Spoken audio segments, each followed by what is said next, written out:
আসসালামু আলাইকুম, কেমন আছেন সবাই? তো এই তো দুটো পেঁপে গাছ এখানে কাটে ফেলানো হয়েছে। এটা ফুল হয় হয় না, এটা আগেও বলছি। তো এখানে একটা গাছে পেঁপে ধরে দেখেন, এই যে লাল লাল হয়ে নষ্ট হয়ে যেতেছে। দেখছেন কি একটা অবস্থা বলেন, সব কিছু একবারে নষ্ট হয়ে যেতেছে। এই যে ফুল গাছটা, এই যে একটা চালকুন্ড ভাবতেছে, এই যে কি সুন্দর হয়ে আসছিল বেগুন গাছটা, কিন্তু বেগুন গাছটার এই যে দেখুন কুড়ামোড়া দিয়ে নষ্ট হয়ে যাইতেছে। এত সুন্দর একটা বেগুন গাছ হয়েছিল, তো সবগুলো নষ্ট হয়ে যাইতেছে। এই বছরে কোনো তরকারি খাইতে পারলাম না, এটা খুবই দুঃখজনক একটা ব্যাপার আমার সাথে এবার।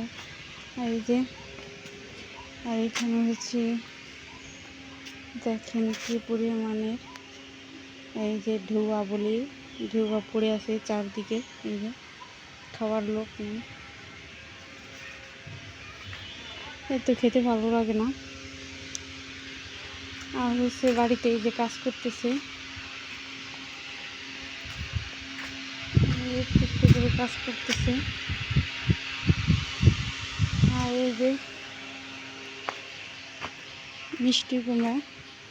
মিষ্টি কুমড়ার কথা আর কি বা বলবো, বলার আর ভাষা নাই। এই বছরে কোনো তরকারি রিজিকে নাই আমার, তাই এই যে দেখেন সবগুলো পচে যাইতেছে।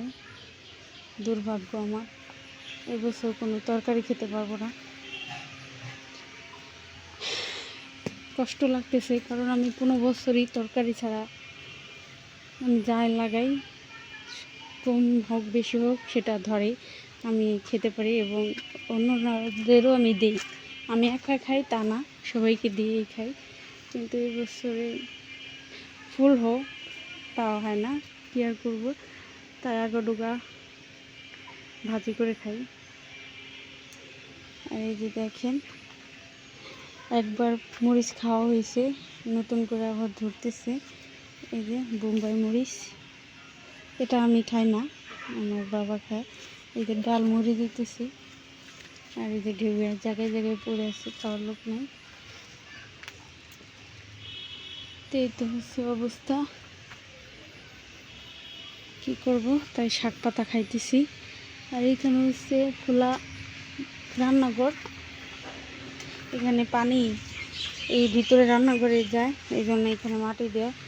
আর এই যে খোলা এখানে রান্না করি। আর ভিতরে হচ্ছে